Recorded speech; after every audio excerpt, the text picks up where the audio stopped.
বিয়েবাড়ির ব্লগ তো তোমরা দেখলেই। তো চলো আজকের বিয়েবাড়িতে কি কি খাবার ছিল সেই ব্লগটা তোমাদের সঙ্গে শেয়ার করা যাক।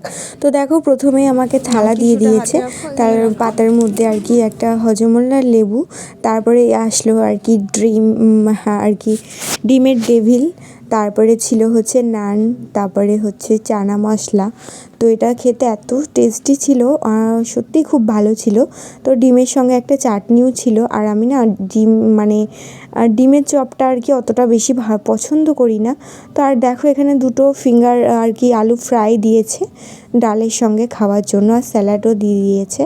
তো পরপর এখন আমি খাবো। তো এত সুন্দর, সবথেকে বেশি ভালো ছিল হচ্ছে এই যে নানটা আর চানা মশলাটা, ভীষণ ভালো ছিল, আমার খেতে ভীষণ ভালো লেগেছে। তো চলো তোমাদের সঙ্গে শেয়ার করা যাক নেক্সট কী কী ছিল।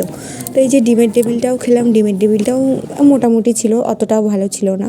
তো এই যে ডাল, সাদা ভাত দিল, তারপরে আর কি ডাল, তারপরে এই যে একটু দই কাতলা পড়ে গেল আমার পাতে। আর মাছটা খুবই ফ্রেশ ছিল, মাছটা ভীষণ ভালো ছিল। তারপরে আর কি এই যে ফ্রায়েড রাইস, চিকেন কষা। তো এটা তো আমার আর কি সবথেকে বেস্ট খাবার, আমার এটাই মানে ভালো লাগে আর কি খেতে ভীষণ। ফ্রায়েড রাইস আর চিকেন কষাটা ভীষণ ভালো লাগে। তো তারপরে তো আছেই আর কি চাটনি পাঁপড়। তো সব মানে মাছ ভাতের থেকে তো ওগুলো তো আছেই। তো আমার একটু বেশি ভালো লাগে ফ্রায়েড রাইস আর চিকেন কষা, তো আমি একটু অনেকটাই নিয়ে খেয়ে নিয়েছি।